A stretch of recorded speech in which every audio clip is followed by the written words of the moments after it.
ഞാൻ നേരിട്ട് കണ്ടിട്ടുള്ള എന്നെ ജീവിതത്തിൽ നന്നായി സ്വാധീനിച്ച രണ്ട് വ്യക്തികളാണ് അലൈൻ റോബർട്ടും നിക് വോയ്ചിക്കും. ജീവിച്ചിരിക്കുന്ന സ്പൈഡർമാൻ എന്നറിയപ്പെടുന്ന അലൈൻ റോബർട്ടിൻ്റെ ഹോബി യാതൊരു സേഫ്റ്റി മെഷറും ഇല്ലാതെ ലോകത്തിലെ ഏറ്റവും ഉയരം കൂടിയ കെട്ടിടങ്ങളിൽ പിടിച്ചു കയറുക എന്നതാണ്. കയ്യും കാലുമില്ലാതെ ജനിച്ച നിക്കാകട്ടെ ഇന്ന് ലോകമാകെ യാത്ര ചെയ്ത് മനുഷ്യ മനസ്സിനെ പിടിച്ചുലയ്ക്കുന്ന മോട്ടിവേഷണൽ സ്പീക്കറാണ്. ഞാൻ ഇന്ന് ഓർത്തിരിക്കുന്ന ഇവരുടെ ഓരോ വാചകമുണ്ട്. സ്പൈഡർമാൻ പറഞ്ഞത്, ഒരു ബിൽഡിങ്ങിൽ കയറാൻ തുടങ്ങുമ്പോൾ മുതൽ എൻ്റെ കണ്ണ് അതിൻ്റെ ഏറ്റവും ഉയരത്തിലുള്ള പോയിന്റിലാണ്. ഞാൻ താഴെയുള്ള ചുറ്റുമുള്ള മറ്റൊന്നും കാണാറില്ല. നിക് ചോദിച്ചതാവട്ടെ, കയ്യും കാലുമില്ലാതെ ജനിച്ച എനിക്ക് ഇത്രയൊക്കെ നേടാൻ സാധിക്കുമെങ്കിൽ പറയൂ, എന്താണ് നിങ്ങളുടെ തടസ്സം? കഴിഞ്ഞ കുറേ ദിവസങ്ങളായി ഞാൻ സ്വയം ചോദിച്ച ഒരു ചോദ്യമുണ്ട്. ഒരാൾക്ക് ജീവിതത്തിൽ ഉയരാൻ എവിടെ നിന്നും തുടങ്ങാം? കയ്യും കാലുമില്ലാതെ ജനിച്ച നിക്കിന് വളരാൻ സാധിക്കുമെങ്കിൽ നമുക്കൊക്കെ ജീവിതത്തിൽ പരാതി പറയാൻ എന്താണ് അവകാശം? അപ്പോൾ തെറ്റുന്നത് എവിടെയാണ്? അലൈൻ റോബർട്ട് പറഞ്ഞ പോയിന്റിൽ എവിടെ എത്തണം എന്നാദ്യം തീരുമാനിക്കണം. പിന്നെ യാതൊന്നും നമ്മുടെ തീരുമാനത്തെ സ്വാധീനിക്കാൻ അനുവദിക്കാതെ പതുക്കെ ശ്രദ്ധയോടെ ഓരോരോ പടികളായി ഉയരത്തിലേക്ക് കയറണം. പ്രത്യേക കഴിവുകളോ സാഹചര്യങ്ങളോ ഇല്ലാത്ത സാധാരണക്കാരിൽ സാധാരണക്കാരായ ചെറിയ ശമ്പളം അല്ലെങ്കിൽ ചെറിയ വരുമാനമുള്ള, എന്ത് ചെയ്യണം എങ്ങനെ ചെയ്യണം എന്ന് ഇതുവരെ അറിയാത്ത, ഗുരുവും ഞാനും കാണുന്ന ആയിരക്കണക്കിന് നല്ല മനുഷ്യർക്ക് വേണമെന്ന് വെച്ചാൽ അല്പം പഠിച്ചാൽ, കുറച്ച് ക്ഷമയും അതിലേറെ അച്ചടക്കവും പാലിച്ചാൽ ഒന്നുമില്ലായ്മ എന്ന അവസ്ഥ വിട്ട് വളർന്നു തുടങ്ങാൻ എന്ത് ചെയ്യണം എന്ന് പറഞ്ഞു തരാനാണ് ഈ വീഡിയോ. ദിവസം വെറും 70 രൂപ സേവ് ചെയ്യാൻ തീരുമാനിക്കുന്ന ഒരാൾക്ക് പോലും സമ്പാദിക്കാം, കോടികൾ സേവ് ചെയ്യാം, ജീവിതത്തിൽ വളരാം. അലൈൻ റോബർട്ട് പറഞ്ഞ പോലെ നമുക്കും എത്തേണ്ട പോയിന്റ് മാത്രം കാണാൻ, ചുറ്റുമുള്ള ഒന്നും നമ്മെ സ്വാധീനിക്കാൻ അനുവദിക്കാതിരിക്കാൻ സാധിക്കും. കയ്യും കാലുമില്ലാതെ ജനിച്ച നിക് തൻ്റെ പരിമിതികളെ ശക്തിയാക്കി വിജയിച്ചു എങ്കിൽ പൈസ ഇല്ല എന്ന ബോധം നമ്മുടെ വളരാനുള്ള ഊർജവും വാശിയുമാക്കിയാൽ നമ്മളും വിജയിക്കും, ഇല്ലേ? ഇത് കുറുക്കുവഴികളോ ട്രിക്കുകളോ അല്ല. വ്യക്തമായ പ്ലാനിംഗ്, സ്ട്രാറ്റജി ഇവ ഉപയോഗിച്ച് എങ്ങനെ കൂടുതൽ സമ്പാദിക്കാമെന്ന് വ്യക്തമായ തെളിവുകളോടെ കാണിച്ചു തരികയാണ്. നമുക്കും വിജയിക്കാം. വീഡിയോ മുഴുവൻ കാണുക, ജീവിതത്തിന് ഒരു പുതിയ മാനം കണ്ടെത്തുക. ഈ വീഡിയോ നമ്മുടെ മറ്റ് വീഡിയോകളുമായി കുറച്ച് ബന്ധമുള്ളതാണ്. കൂടുതൽ വ്യക്തതയുണ്ടാവാൻ അവ കൂടി കാണുക. അടുത്ത പേജ് മുതൽ ലെഫ്റ്റ് സൈഡിൽ വരുന്ന കാൽക്കുലേഷൻ വീഡിയോ മാത്രം ശ്രദ്ധിക്കുക. വലതുവശത്ത് എഴുതിയിട്ടുള്ളതാണ് ഓഡിയോ പറയുന്നത്. ഈ വീഡിയോ ദിവസം 200 രൂപ വീതം മെച്ചം വെച്ചാൽ 7% പലിശ കിട്ടുന്ന RD ഉപയോഗിച്ച് 35 വർഷം കൊണ്ട് 1 കോടി രൂപ എങ്ങനെ സമ്പാദിക്കാമെന്നാണ് പറഞ്ഞത്.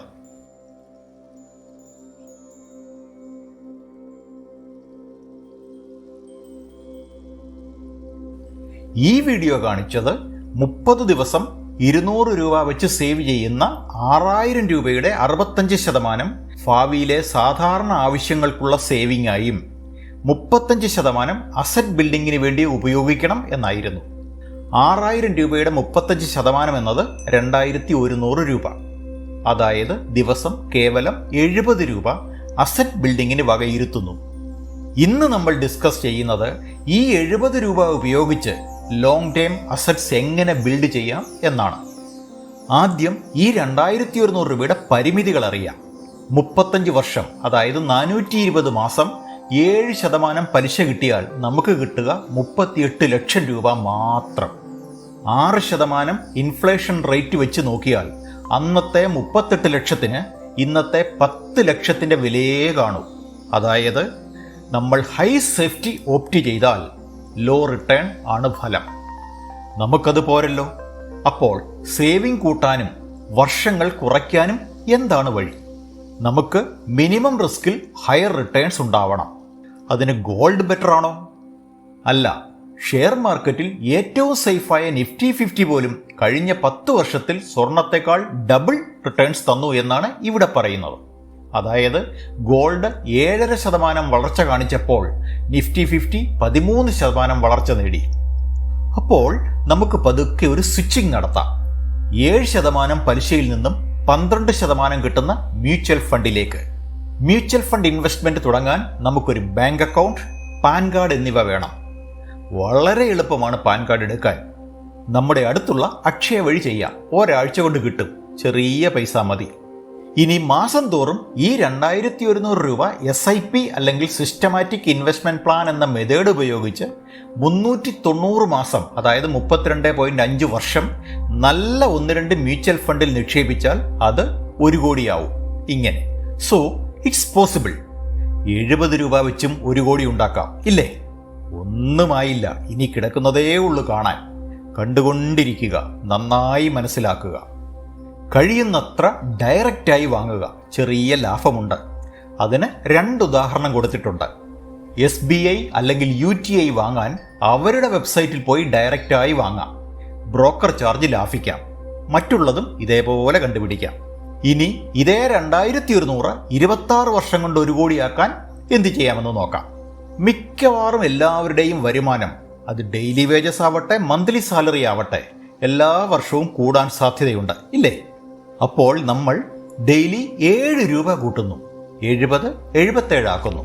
എല്ലാ വർഷവും 2100-നൊപ്പം ഒരു 10% കൂട്ടി നോക്കൂ. അടുത്ത വർഷം 2310. അതിനെ ആനുവൽ സ്റ്റെപ്പപ്പ് എന്നാണ് പറയുക. അങ്ങനെ ചെയ്താൽ 312 മാസം, അതായത് 26 വർഷം കൊണ്ട് 1 കോടിയാവും. 6 വർഷം കുറഞ്ഞു. വർഷം വീണ്ടും കുറയ്ക്കാൻ കിട്ടുന്ന റിട്ടേൺസ് പെർസെൻറ്റേജ് വീണ്ടും കൂട്ടണം. അതിന് നമ്മൾ മൊത്തം തുകയെ 2100-നെ 3 തിരിക്കും, 700 രൂപ വെച്ച്. ഇതുവരെ നമ്മൾ ഇൻഡെക്സ് ഫണ്ട് മാത്രമാണ് നോക്കിയത്. ഇനി top mid cap, small cap fund കൂടി ആഡ് ചെയ്യാം. Mid cap average 15%, small cap minimum 20% തരുന്നു എന്നാണ് ഈ റിപ്പോർട്ട് പറയുന്നത്. ഇപ്പോൾ നമ്മുടെ ടോട്ടൽ ആവറേജ് 15%. ഇവിടെ ശ്രദ്ധിക്കേണ്ട കാര്യം, ഞാൻ നിഫ്റ്റിയിലെ ടോപ്പ് കമ്പനികളെ മാത്രമേ നോക്കുന്നുള്ളൂ എന്നതാണ്. സേഫ്. 15% റിട്ടേൺ കിട്ടിയാൽ 2100 രൂപ വർഷം തോറും 10% സ്റ്റെപ്പപ്പ് കൂടി ചെയ്താൽ 278 മാസം, അതായത് 23 വർഷം കൊണ്ട് 1 കോടിയാവും. അതായത് 3 വർഷം കൂടി കുറഞ്ഞു.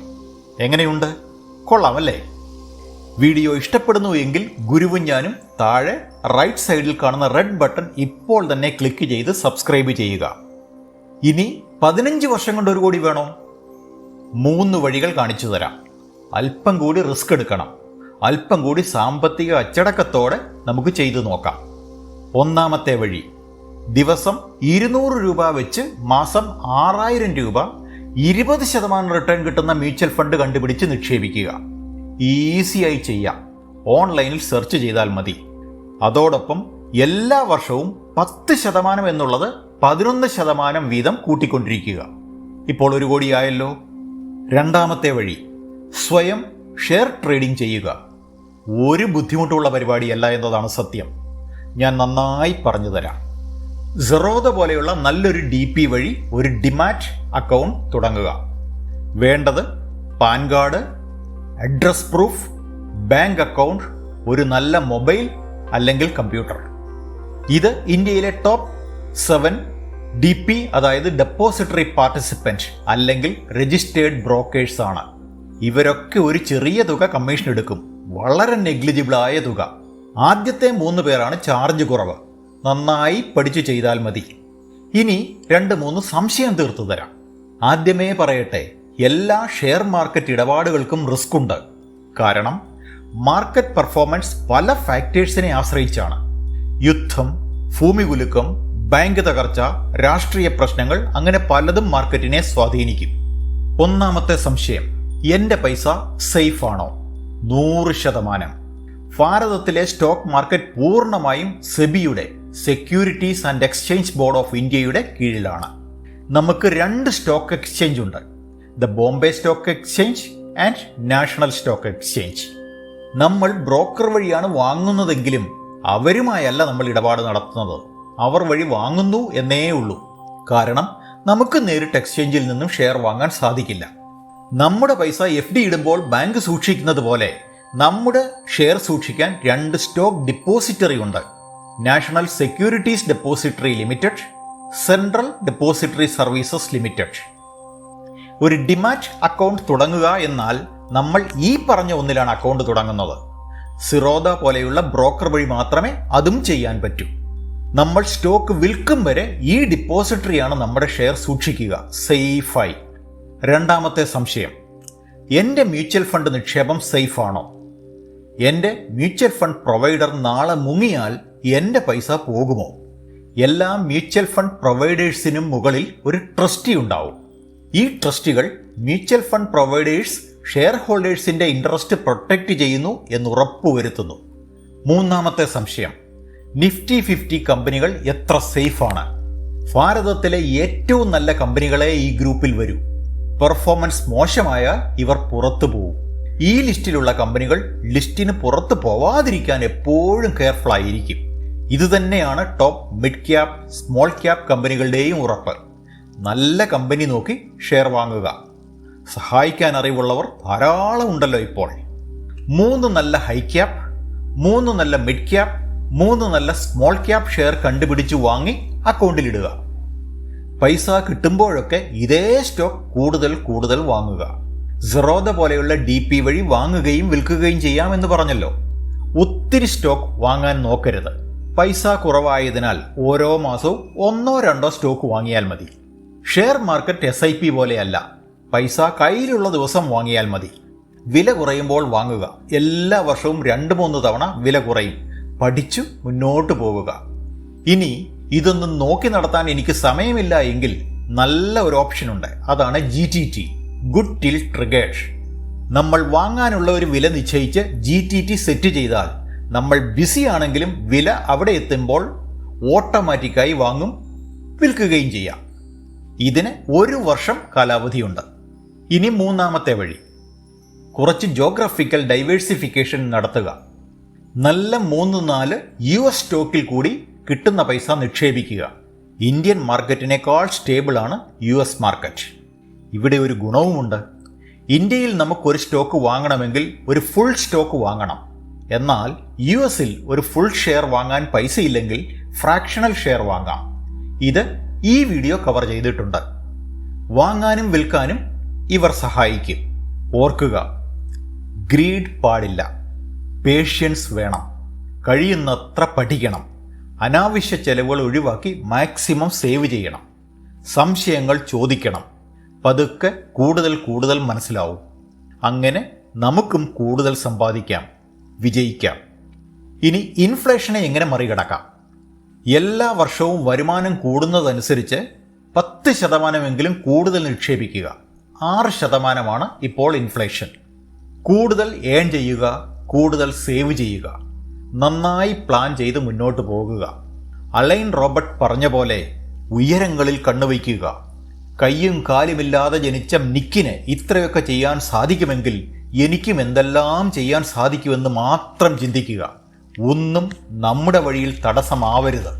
ഇതിലും നല്ല ഒരവസരം ഇനി കിട്ടില്ല. ഇന്ന് തന്നെ തീരുമാനിക്കുക. സത്യസന്ധമായി കമൻറ്റ് ചെയ്ത് എന്നെയും സഹായിക്കുക. കാരണം നിങ്ങൾ എത്ര കൂടുതൽ കമൻറ്റ് ചെയ്യുന്നോ അത്ര കൂടുതൽ യൂട്യൂബ് എന്നെ ശ്രദ്ധിക്കും, കൂടുതൽ പ്രൊമോട്ട് ചെയ്യും. എപ്പോഴും ഓർക്കുക, നിങ്ങൾ വിജയിക്കും വരെ ഈ കഥ തീരുന്നില്ല. Thank you very much. ദൈവം അനുഗ്രഹിക്കട്ടെ.